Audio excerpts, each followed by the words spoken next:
Good morning, everybody. For those who don't know me, I'm Irene Chait, a clinical psychologist, also recently qualified analyst. So there's quite a lot of analytic training and input now that's happening in our country. But I'm coming as the consultant of the Johannesburg Parent and Child Counselling Centre, and we're going to present the presentation very briefly. So I'm a bit anxious about time today. The presentation that was presented at the Couch and Country Conference, and it's the work that's done at CMI, which is Children's Memorial Institute in Braamfontein. It was previously TMI, the Trans Memorial Institute, which had the pediatric hospital until it was moved in the early 70s to the Charlotte, to the General Hospital. I still call it the old names.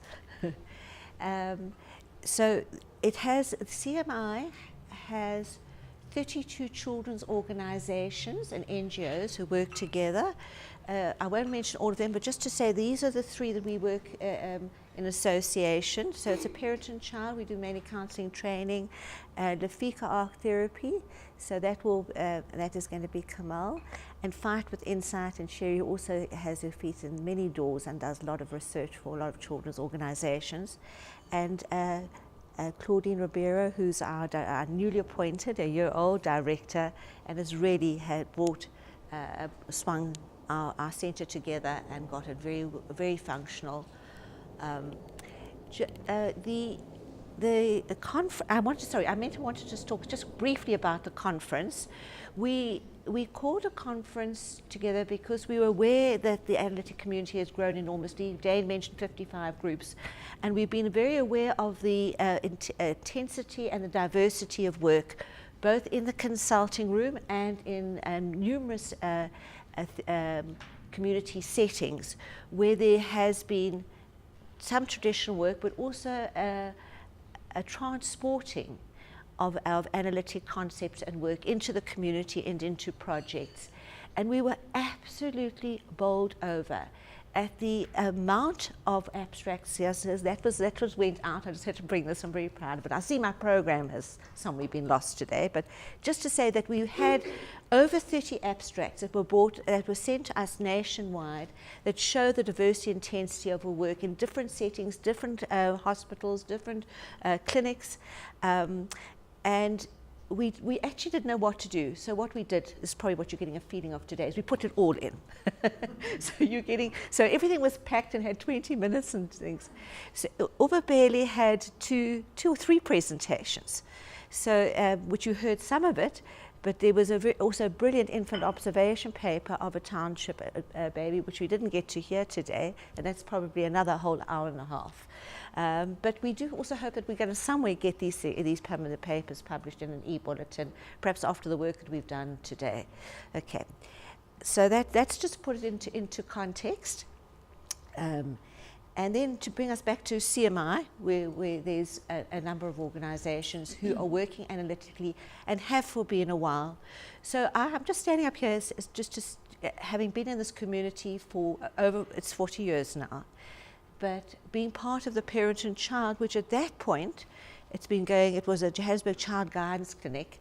It's been going for 70 years. It's the home of psychoanalytic work in South Africa. When I was a student and went there were 3 analysts who were there and subsequently immigrated. Also at that time, it was in the 70s. And there were 2 psychoanalytic psychotherapists, Zelma Jaffe and Yvonne Blake, who had actually trained at the Tavistock under Melanie Klein. It was a 1-year course at that stage in the 60s, and you became a psychoanalytic psychotherapist. So it was a home, and it influenced many people who had therapy or an analysis with some of the analysts, as well as a lot of consultation. And it's always kept the analytic stronghold, which is looking at things at a deeper level. It was always an NPO, a non-discriminatory, non-profit, always opened up its doors to everybody. We were stationed in Berea, and we mainly saw white families. I think our practice divided between the privileged in Norwood and Houghton, and they subsidized us, and then the poorer whites in the south who used to make use of our facilities.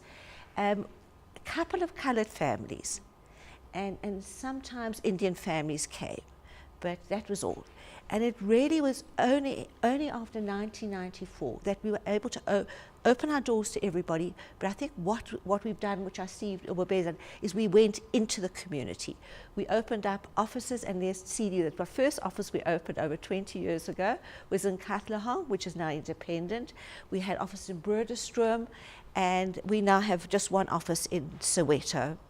The other community, a very important community project that we have is the school counselling, which also started by Jill Berkowitz. And we have counsellors that go into the schools and offer counselling services. They come back to our centre again. It becomes, I loved your net. They come, here we are, they come to our offices, and if they need further services. So when we opened up our offices in Katlehong, we were aware of absolute, nothing of community services and psychological services. They didn't even know what counselling meant. I always talk about how little boy came to his friends and said he was going to be cancelled, and in the meantime he was going to be counselled. And all the work was doing basic educating teachers and people in the community, and we did do a lot of group work, but what they said is the children are not going to come to play therapy, it's Eurocentric. And how we were succeeding, we get very emotional, we talk about how we were deeply, the first play therapy room we set up in Katlehong, I remember that.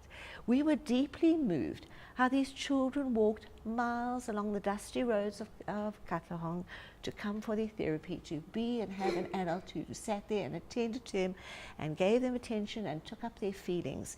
They came with their 5 rand in their hand, and they got a brother or somebody to bring them. So it happened. Let me just go on. So that was 1994. Then today, we unfortunately, due to we were being sponsored by the Lotto, we couldn't sustain ourselves in the house, and we moved to CMI, and we're very, very well placed there. With a lot of other community organizations, but very well placed to do inner city work. And the children that we are dealing with are traumatized communities. You'll hear a little bit more of how they come in, and we offer services to them. So we are reaching children now that were never ever reached. It's a drop in the ocean. We have a huge, overwhelming problem here, but we are doing what we can. So.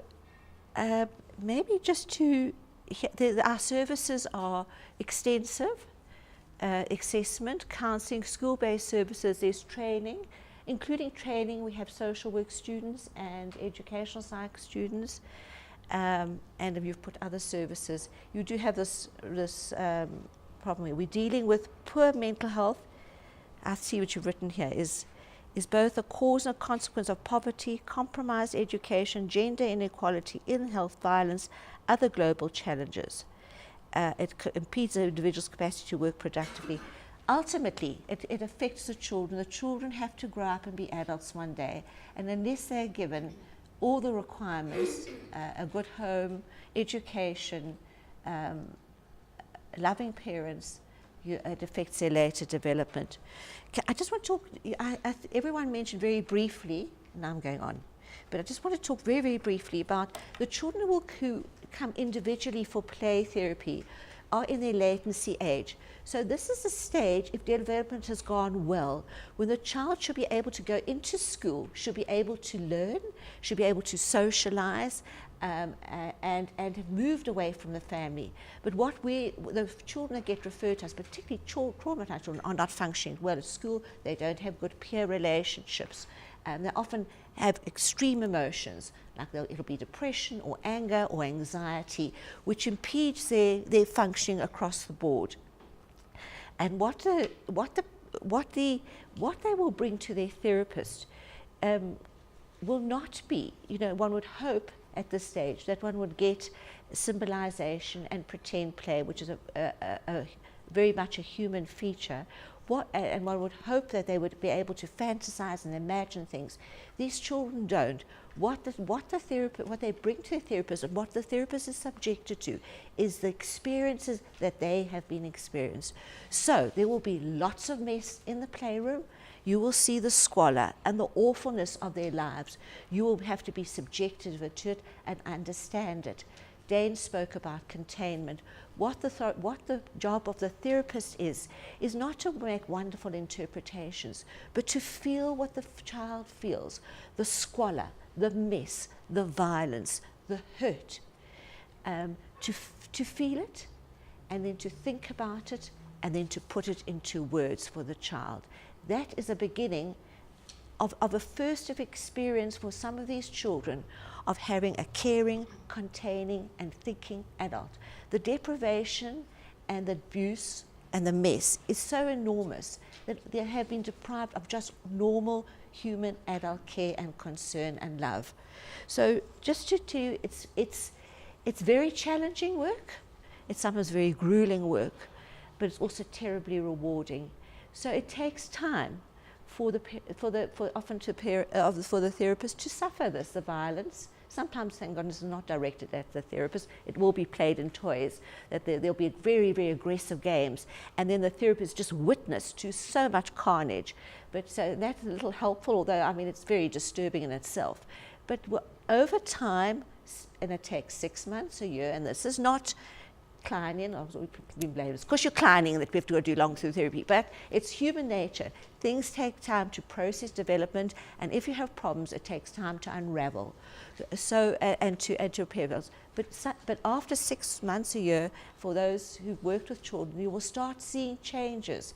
There'll be less violence. There'll be more consideration of therapists, and then sometimes, amazingly for our therapists, the children start showing them love, Valentine cards. Sharing some of their good experiences, and they're having an experience of someone who's caring for them, prepared to take the violence, the anger, the aggression, stay there with them, not react, not become violent, aggressive, reactive, and change happens. So unfortunately, it is a long process. The other problem that we do have, all our interventions, I think only about 5% are long term.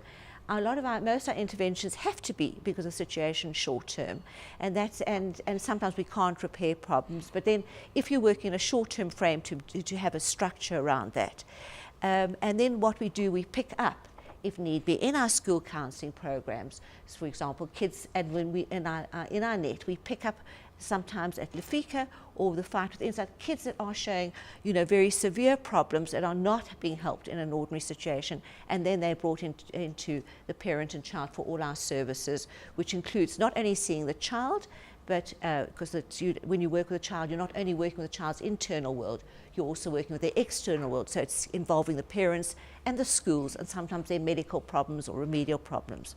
So just to tell you, just to also underline as a last thing, the importance of this early work, because it lays the basis of the adult, but it also is the children are for tomorrow. They are our future. They're the next generation of South Africans, and it's really important that we put our work and our emphasis there.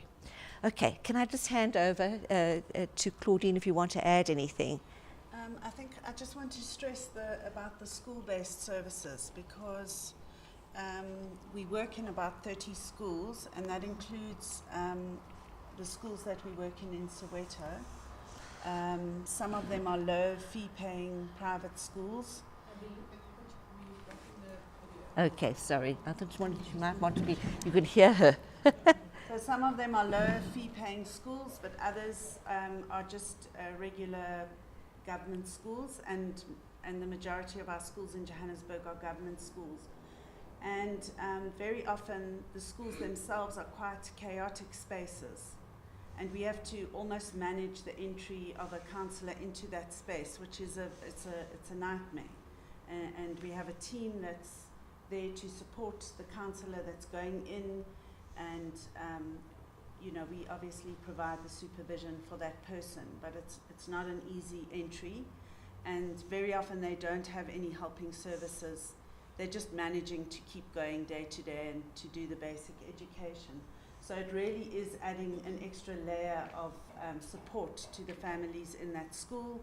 Very often the counsellors feel very overwhelmed, very swamped by what they're seeing in the schools and the kind of cases that they are coming into contact with. There's a lot of abuse. We're finding in our case conferences every week that generally there's an abuse component to the case. Very seldom where there isn't. So there's a lot of trauma out there that we are trying to reach through our school program. And we can add a secondary level, as Irene said, for kids to come into our centre, but very rarely does that happen. We have to try and focus on the schools and making sure that our counsellors in those schools do the best they can within that environment, because it might be the only kind of contact that these kids will have in terms of a therapeutic space. So we try and make that as effective as possible, but hopefully reaching a large number of children, and we're trying to expand that program as much as possible. So we're up to 30 schools. So I think we are reaching quite a fair number of children, high school but majority primary school. Do you have a partnership with the Department of Education? No, we don't. I have consent to go in. We get consent from the school. So the individual schools? Yes, the individual schools and ourselves, we draw up a contract with them. And who funds that project? So the schools do pay a very minor fee, like a retaining fee that they pay us for that. And that's where the majority of the funding comes from. Other than our other, private funding that we get. And then the counselling training, is that accredited? It's not accredited at this stage. Okay. Yeah, which we are trying very hard, but it's not an easy process to, as you know, it's not easy to get it accredited. But we have actually got somebody who's working on it at the moment, so hopefully. Because I think the replication of that project in there and something of some kind of formal arrangement between schools and Alex and yours. I mean, I think that would be a great probably beginning to replicate something like that. Yes.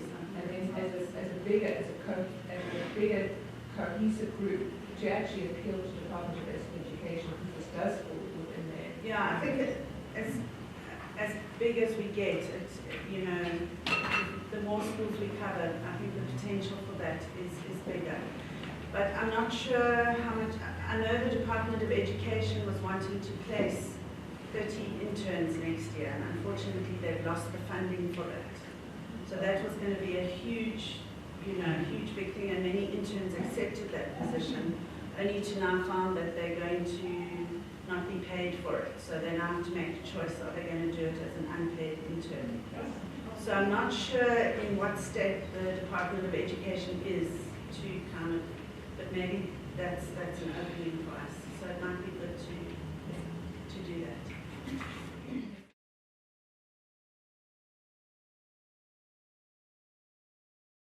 Okay.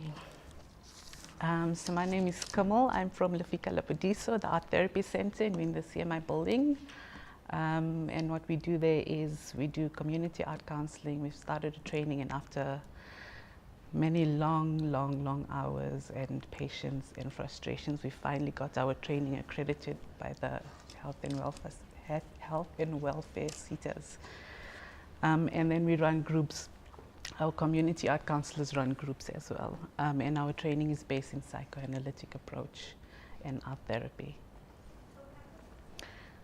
Talk louder, okay. Yeah, please do tell me, because I'm soft. So as Irene mentioned, we are from the CMI building, and I just wanted to paint a little picture about the environment around our building. The CMI building is a house for different organizations that work with children, and the building is very much a center where you find a lot of children coming from around the environment. We are in Braamfontein and very close to Berea and Hillbrow and those areas, and the schools around there and the children around those areas all come to the building and come to our programs there. So the building is seen by the children as a space where children are taken care of, where there's lots of holding and containment for them. And the organizations within the building have become a part of the community of care for the children. So an example is, we don't run programs every day of the week for the children. So even the days when we don't have a program, we often find the children coming and saying, is there art today? We have to say, no, art is on Monday and Friday. If you want, you can go here or there, but we don't have art today. And what it it reminds me a lot, if you're thinking psychoanalytically about this, is the peekaboo game, to play that game with your child, and the importance of when you uncover your eyes, the mother is still there. So it reminds me of that they keep coming, even though they know art is on a Monday and Friday, they will still come every day in between to ask, are we still there? Sort of like reassuring themselves that, yes, the space is still here, yes, this program is still happening. So the context, the inner city is rated one of the worst crime precincts in Gauteng. Highest rate of murder in Gauteng, second highest rate of assault and intent to cause previous bodily harm, and the highest rate of robbery and assault. And the children grow up in this context. So there's a lot of violence and trauma which they experience and see, a lot of poor nutrition. So a lot of the children come quite physically small for their age. A lot of chaos, and it's reflected in their lack of patience or not being able to be still. And there's very limited adult supervision because of adults that are not present or the adults that can't be present. Next. What we have found is that even through all this, the children that attend our programs have a sense of agency. Why we say this is firstly that the children that join our programs are all self-referred, so none of them have been referred to us, they come to us by themselves. And they display a resilience to the environment. So we're talking about self-referral. As I said, our programs are all open access programs, which means anyone can join. You can drop in and come and join any of our programs.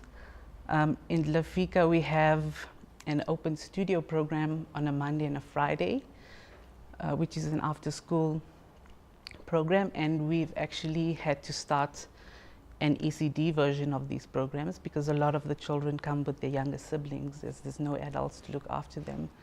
So that it's extended in that way. And we've actually added a third day now on a Wednesday for teenagers, because we found teenagers have started to move to other programs, and we want to still keep teenagers coming. So we've started a drama club because we have a drama therapist now, and she does the Wednesday groups, and we're hoping in either by the middle of this term or next term that we start a literacy programs on the Tuesdays and Thursdays. We have piloted it last term, and now we're working on how we can combine the counseling with the literacy and have that program start again. Then we also have a school holiday program, which is a 5-day program in the school holiday where the children come. So they have the opportunity to choose which programs they engage with, how they engage with the program, how much of the program they engage with. And we get a sense that the self-referred children are able to do something about their world, and they're able to access some sort of support and to make their experience different. They're resisting the environment. They're saying this environment is not conducive to what we want, so we're going to go out and we're going to look for something that's better, that gives us something. And then they come to the CMI building and to the various programs we run there. And I think, yes. So at our last holiday program, I think we did a project where we asked the children, in 15 years, what do you want your environment to look like? What would be there? What wouldn't be there? what is your dream for your environment and where you come from? And we had a discussion about it. This was the junior group, so the 8 to 12-year-olds. They had a discussion about what they want in the environment, what they don't want in the environment, and then we gave them art materials and said, let's build this environment now. And this is what they came up with. Quite interesting, the buildings that they've put in there. You can see, I think in the next slide, they've got a vet, and a church was important. They had to have those two, and the police station as well in the corner there, even though they don't like the policemen because the policemen are not good people. They still needed a police center there because that's where you put criminals in. In the next slide, right in the middle of their little hillbrow is a school. So I think what they made was about the size of this table. And in the center of it was the school. So that was their most important part of that they needed in their community, was a school. And they've got a fire station as well over there. And in the next slide,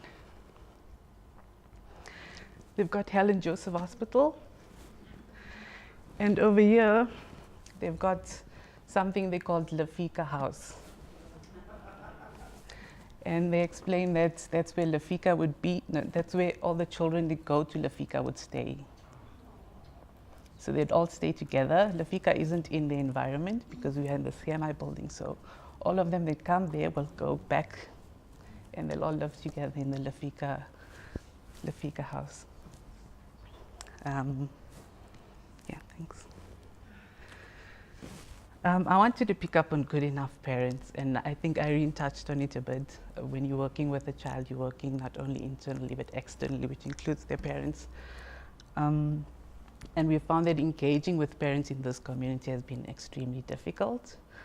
And there are many occasions that we all, I think all organizations try to engage with the parents. And it's a challenge. It's a challenge. So currently what we do is we do a Parents' Day on a Saturday, once a term. We've tried to do a weekly program for parents and it fizzled out within the first 2 weeks. So we do once a term. And even though we have in excess of 60, 70 kids that come per week, the parents that come are usually around 10 to 15. This particular Parents' Day was a good Parents' Day. We had about 20 parents come. And what we do on Parents' Day is we try to engage the parents with the child and let them also know where their children are coming every day or during the week and who they are engaging with, who the other adults they are talking to and being with. For this one, we had a American art therapist who came by, and she did this project with the parents and the children where they had to create dolls for each other.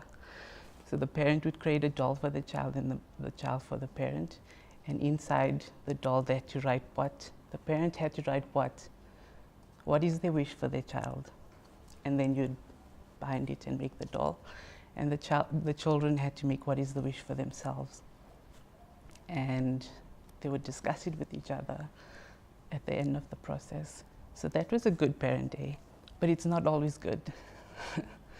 And parents can be quite difficult. So another example is we identified a child in our open studio that would have benefited from individual therapy, and we referred it to JPCCC.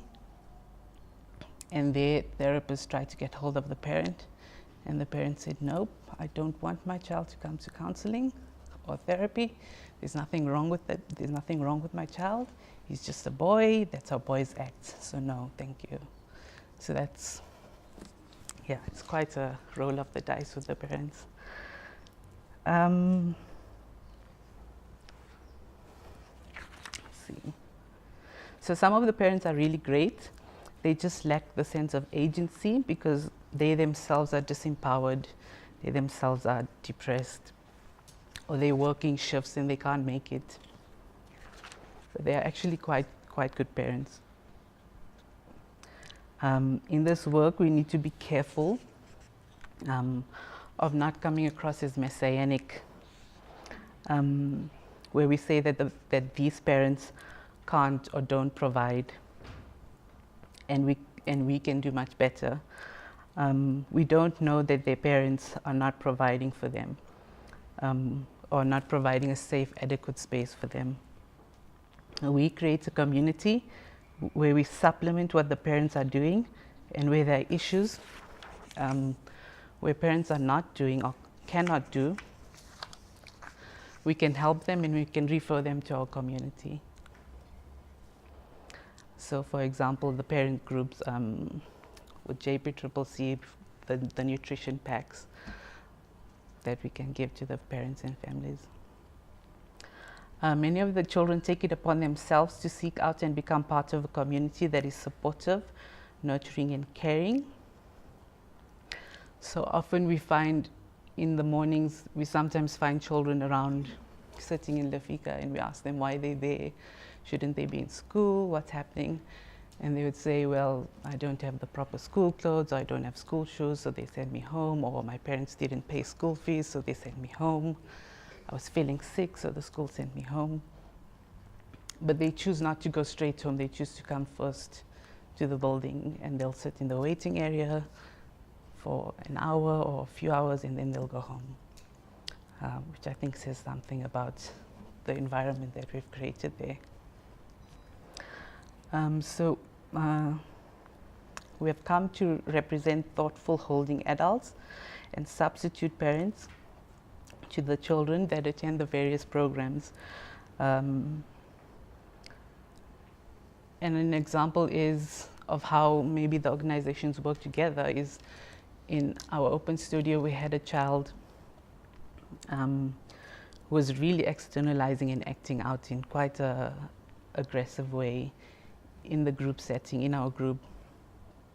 And there had been an incident where he was trying to strangle another child. And so he was starting to make the group space unsafe, and we had to remove him from the group, and we referred him to Fight with Insight for an intervention.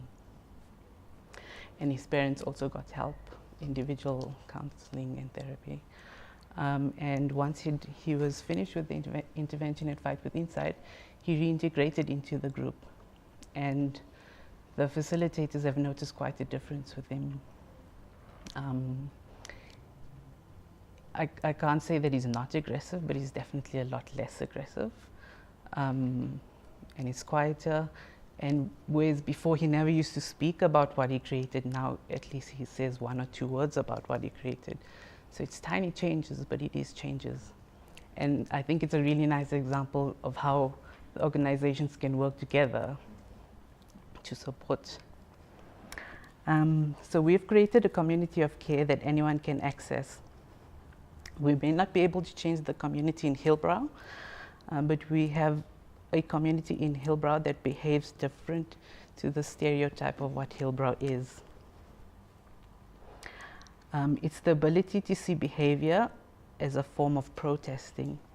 By joining our programs and coming to our spaces, the children are saying we are not getting enough. You, the community, is not giving us enough, so we are going to find something better. And they come and they find us. Community work is about the ability to create a community in a fractured world. Ours just happens to be premised on the fact that there is a therapeutic frame. There's a safe space, and once there's a safe space, through holding both externally and internally, people can be contained. So within our community that is characterized by things that people fear, we exist. We are there, and we are the community within that community. I'd like to ask you and Catherine, actually, what do you do about food? Because in such interventions, there's usually something about food. And I know that a good paper has been written by Trevor Lubber, wrote a good paper. How do you handle food? Do you have food at meetings? How do you do that? So all our programs, any program that we run, we have a budget. So we always feed the kids before the session, after the session. Before and after? So we have like a half an hour before the session starts to say, if you'd like to eat, you can come half an hour before. And we have to give food. But at the end of the session, we don't. And where does that food come from? So funding, so if we are writing proposals for anything, we budget for food. That you buy it from KFC or we make it yourself? That's where our volunteers come in. So great to have, especially in the NGO sector, volunteers are such an important role.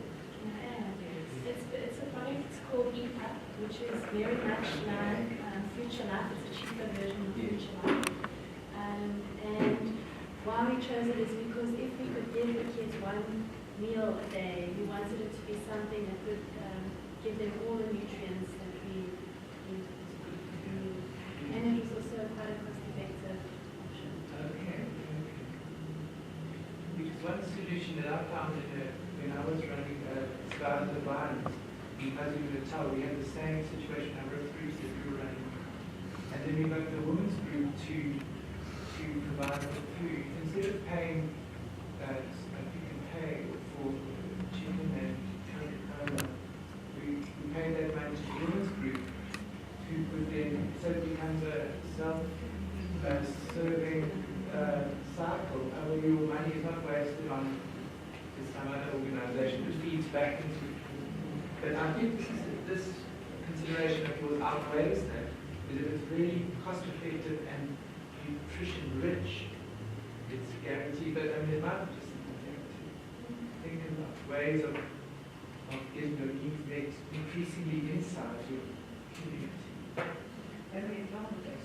Yeah.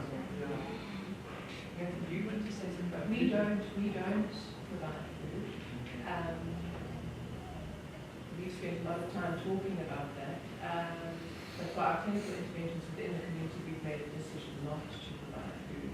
And if a family if we're aware of a family, then we'll make a referral to a church or another organization that specializes in food parcels. In that way, I think it's, from our perspective, being quite protective for us to be clear about what our role is. Yes. And still having the capacity to refer to somebody, you're still meeting the need. Okay.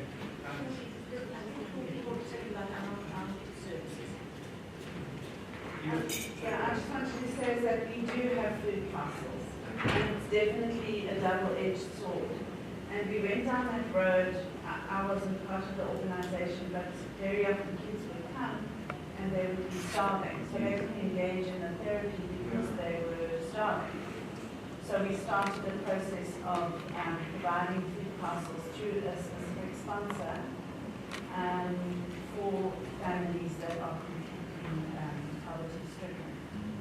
So, as I said, it's got its pros and cons, and obviously the main thing is that we can help families that really have nothing and that are not, that their kids are starving. Yes.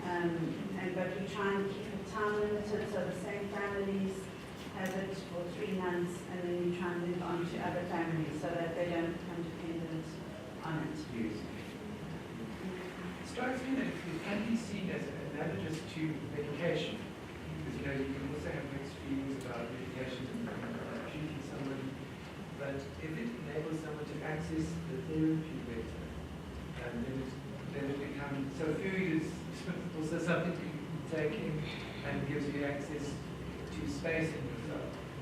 So it's the same double-edged sword, not so much, but I just never thought of food and medicine as analogous, but it's got the same sort of thing. No, just to add on to the double-edged sword, we also, in our programming, didn't want that part of the program to be seen as a handout, and because we're trying it's very much about empowering the children, and they're not feeling like they're poor and they need to be fed somewhere else. So we try to frame it in a way, and it has become seen as a way of, after you exercise, you need to, replenish the nutrients that you've let out of your spent. Yeah. Yes. So in that way, the young people and children have really taken to it very well. Like as some of them who are aspiring to be athletes, professional athletes someday, after they train, they always eat. And they know it's really good for them. And we've seen, well, I'll talk about it just now, how their bodies are growing. You catch the same point that Esther was saying about sometimes in our well-meaning thing, we reinforce a person's shamefulness. By feeding somebody, you reinforce the fact that they're rigid, but reframing it as you're like an athlete, you need to enable them to take what's nutritious. It's such an interesting and important consideration.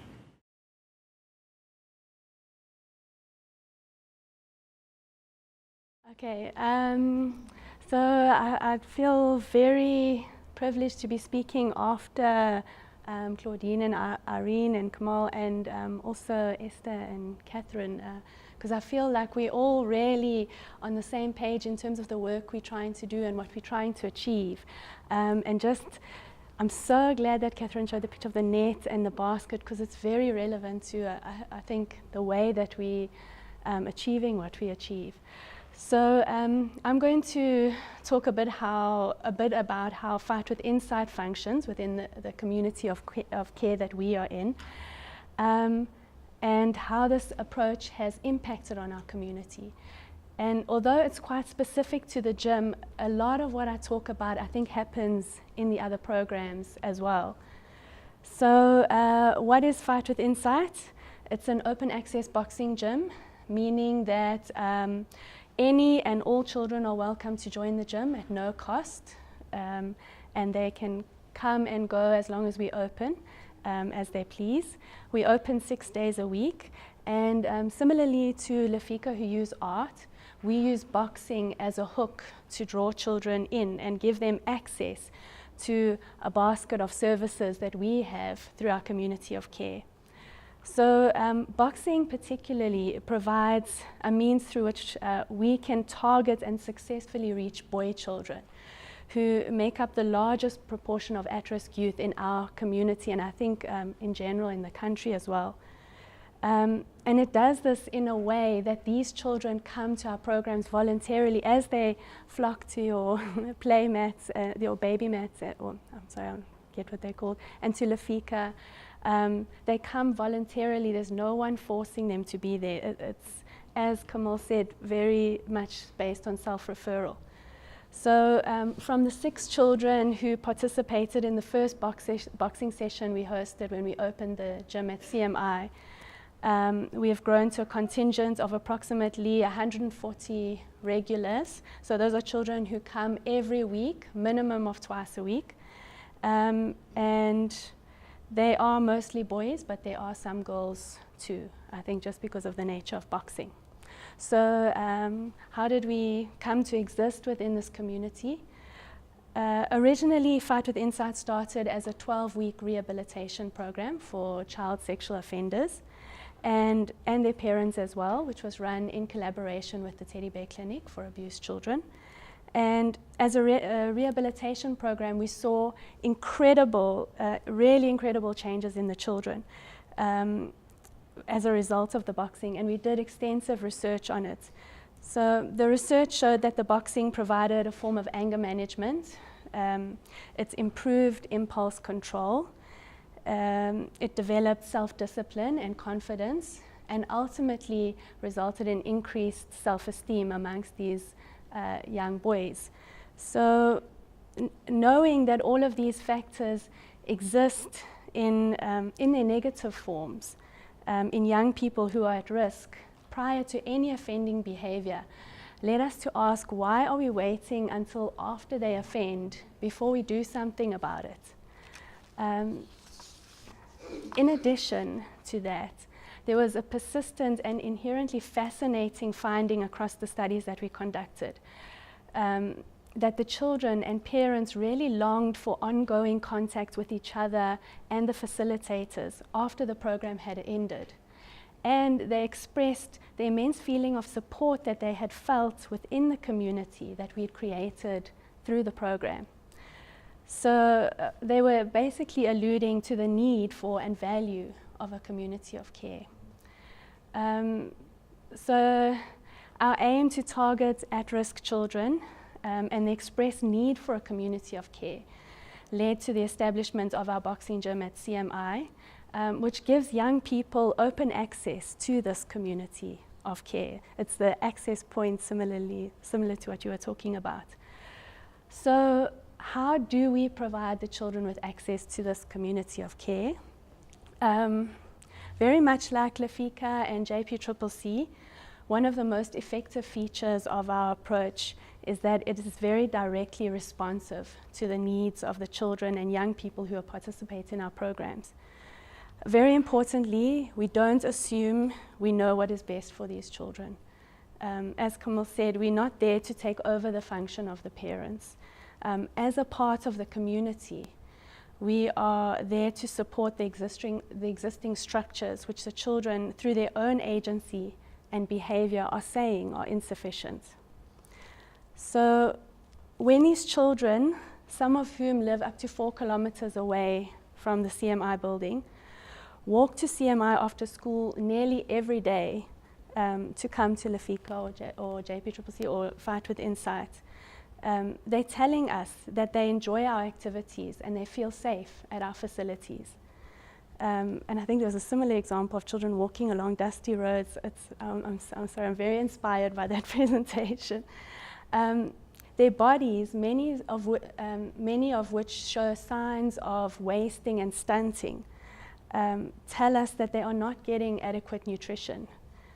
Their initial head down, lack of eye contact, and hide behind their friend's style of contact tells us a little bit about their social skills and their confidence around adults.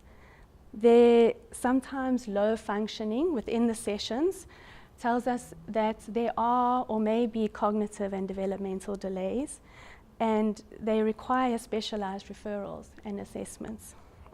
Their loud and sometimes very disruptive behavior within their first few sessions, but then subsequent openness, once they get to know the coaches, tells us that they need to be around caring adults who provide structure and really listen to what they're trying to say. So when they come to the gym during school hours, they also, as Kamal mentioned, they're letting us know that there's something wrong at school. However, when they train hard and commit to developing their boxing skills, they're showing us that they love boxing and they want to take it further. So we open our services to all children, and the children come, and they stay, and they don't want to leave. We provide a meal after every session, as do the Lefika, and we have watched their bodies grow into those of healthy young athletes. The changes are really quite astounding from if we look back at the pictures of some of the children we had initially. We greet every single child who walks into our gym with eye contact and a handshake in order to learn their names, and we see their confidence and sense of self-respect really improve over time. We provide a formal life skills program which is run by JPCCC, and our coaches are role models who are very mindful in their approach, instilling many life skills through the lessons, and which boxing and sport provide quite naturally. We registered our gym as an official amateur boxing gym in 2015 so that those who have found their dreams and wishes in boxing have avenues to pursue those. For those children who have more specialized needs in relation to education, for example, we have a network of professionals that we can call on to assist, which are resources that these children and families wouldn't ordinarily have had access to. When these children bring their friends to join the gym, they're showing us that it's a place they are proud of and want to share with others. When they come to us voluntarily with their challenges, they're showing us that they trust us to provide them with the support that they need. So at the gym, we really see children developing into fit, confident, driven, focused, and caring young people that are becoming very powerful role models to the younger children and beginners that are part of the gym. And they are subsequently starting to imitate these older boys who are concentrating at school because they want to do well, they want to be successful, they train hard, so they're disciplined and focused, they try to eat well and avoid the negative kind of peer pressures because they know how it affects their boxing. And they are very good-looking, healthy, fit young boys that have a group of, so people just want to be like them, and they're good role models. And this transfers, we call this a positive peer culture, by the way, and it transfers to outside of the school as well, and into other peer groups that they're part of. We see at the gym new friendships forming, and these are as a result of the common interest and their sense of belonging to the boxing gym. And the children start to look out for each other, the olders for the youngers for the older, in terms of the extent to which they share with the adults. They walk together when they're going home. Oh, there you can see a picture. And again, this extends outside of the gym. So one organization, our organization alone, cannot provide for all of the needs that our children bring to the gym. And the needs that have to be addressed in order to support these children to the point where they have access to all of their basic rights. It is only through our network of funders, partners, professionals, child rights advocates, and service providers that we've been able to give children access to a community of care which can support them in accessing their rights. So it really does, in our instance, take a community to raise a child to the point where they're able to take responsibility for their own rights. And in essence, I just want to end with this point. We are seeing how providing access to this very responsive community of care has allowed children to take responsibility for their rights by nurturing the development of their own smaller, at this stage, community of care, just in terms of their caring for each other and taking that outside of the gym. And this, in my mind, is extremely impactful in terms of the extent to which it extends beyond our gym, our building, our organizations, and into the communities that don't come to us, the harder to reach, or the parts of the community that don't come to us. And that's the end. What are some of the biggest challenges that you face? I have two questions. Another one is, how do you reconcile the sort of a very violent nature of boxing with the sort of anti-violence part of the movement? So the tough second question about the first question. What are the challenges? The main challenge is nutrition, literacy. I didn't talk too much about that. Mention it, literacy amongst the children, because it is a very much a migrant population in the city. They're children from all over Africa. English is sometimes only their third language. That's what they have access to in schools around them. So they're really struggling in schools. Trauma, the exposure to violence, and just the negative peer pressure. And the violence. So they do talk a lot about not feeling safe, walking to school and being attacked all the time. And then, so I think if you, boxing is seen as a violent sport, but in comparison to many other sports, it's actually much more controlled, and there's lots of safeguards in place to protect. And I think we emphasize that a lot. One of the rules at our gym is that if you found to be fighting outside of the gym, you suspend it from the gym. And as I mentioned, in their own community of care, the younger children looking out for the older and older for the younger, they talk to us, they tell us they're all from the same community, so they tell us if someone's been fighting, we address it. And one of our other rules is compassion, because although it doesn't seem like that, boxing is a very compassionate sport. You have to have compassion for the rules, for your body and respect for your body, and for your opponent. So one of the things that really works well in boxing, and children with trauma, which we found through the research, is many children when they first come into the gym, and try to train, for example, and they have to spar. Sparring is when you kind of practice fighting. They just go crazy and they're all just lashing out, everything just comes out.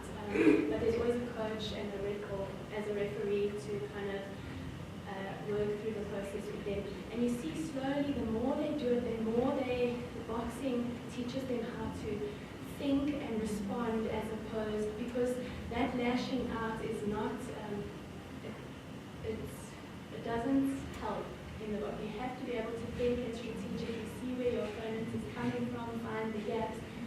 So learning to access the thinking part of your brain when you're under stress and in those fight or flight situations is really how we reconcile the violence, sort of perceived violence of boxing with them. And because they, through the process, feel so empowered and they learn their strengths and what they're capable of, they very much become much more quietened and calm, because they feel like they don't need to show the aggression anywhere else. They have a place to let it out, and they know where it goes and where it belongs, and they know they're powerful. They don't need to show anybody. Processing of the activity, talking, or is it mostly let's talk about within the action? So it's much more, it's not a formal process.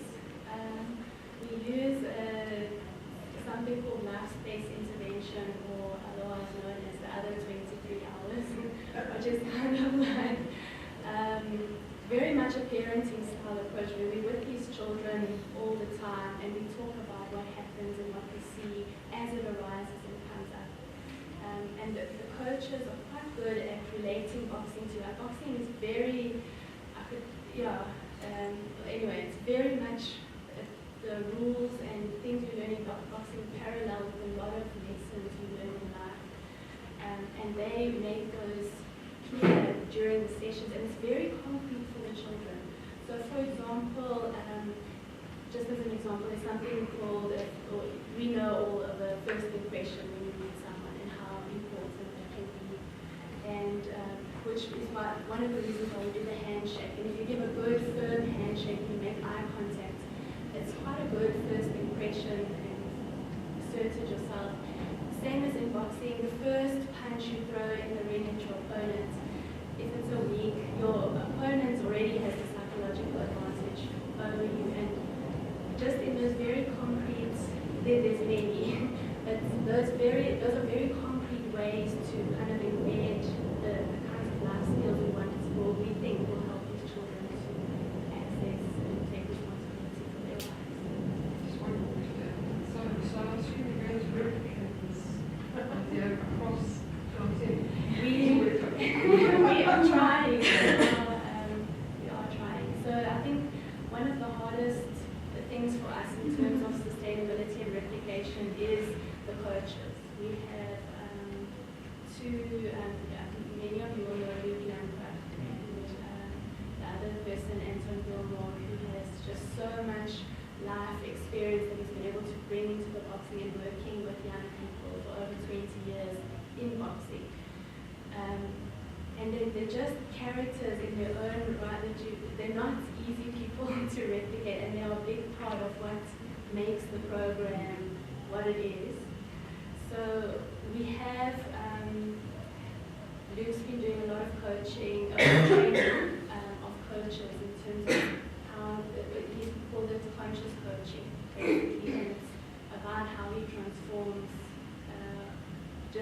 the boxing into a life space intervention for those children. And the young people that are going through our program, because we have some amazing young people coming through, because they're exposed to Luke and Anton, they're really starting to embody that kind of person. So I think it's going to be a slow process, but yeah, that is our aim. I suppose I just wanted to say, add on to that, because I suppose psychoanalytically it's the role of the father, the rules, and what's useful is then that conceptualization of the thinking part to answer the question of the role of the father being so important, but that in the sport itself it's symbolic of the rules Yes. And they are, in terms of just to comment, the children know there's 3 of us and the young people that run the gym. It's Luke, Anton, and myself, but I don't count at all. It's only the 2 father figures that, when it comes to wanting approval, telling news, or they tell me, but it doesn't matter as much when they tell Luke and Anton. But also that if there isn't a male, that the rules themselves of the sport become symbolic of a boundary. So I think also, I know they obviously do want to go to the males, but if there aren't any, I think what's useful about it is that sense of what rules mean and that engagement and acting out, but not, that dealing with aggression, transforming it. Things that Miles said earlier on emphasized the aspect of supporting existing structures. And I think, made me think, in response to your question, years ago I heard an interview on the radio where a Dutch person was talking about, I think it was drug abuse, and people were saying, well, this should be banned or something like that. And he said, well, in Holland, we know very well that you don't fight against the sea. You can't block the sea. You've got to channel the sea. And so it's the same thing with young boys, especially, or maybe across the board, is that if there is already this aggression, rather than squashing it, it just seems to be a good way of channeling it and supporting an existing process that is already there, not having to engender something. Makes half the work already done, it's already done. And then I was saying, I'm thinking also in relation to what Michelle just said, I think you made this beautiful point that when people started to feel a sense of their own strength, that they became quieter, and that's basically what you said right at the end. And I think also when all of us, I'm not talking about they, but all of us, when we have a clear sense of what our limits are, like I'm strong in this area, but I'm just not strong in this area, and that's just the way it is. So then this boundary is put up, and then there's a fight to struggle to be something I'm not, but I'm strong here, and there's a sense, sort of ego strength that goes up.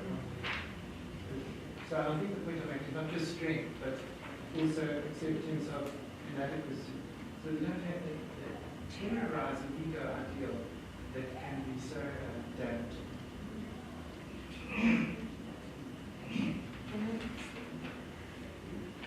I just want to find out whether is there a situation where they can be able to express, like maybe, like physically. Is there a situation in the progression where maybe one wants to just talk now that they encounter that it's difficult out? Yes, there are many. I could speak for hours about all of this stuff. So we do have individual counselling available to children who would like, and children voluntarily come and talk to us when they like, or when we notice something happening in a session, or a child is different, because we see them all the time. We can see when there's something, just like you can with your own children, and we talk to them and we find out, and then what do we need to do about it, and we mobilize the support that we in the group. So the life skill sessions that JPCCC run are also very much needs-based. We do a needs analysis with the children at the beginning of the year and say, what would you like to cover in the sessions, and what helps you, what doesn't help you, and they develop life skill sessions around those topics. And in those sessions, they do have space to talk and reflect on challenges.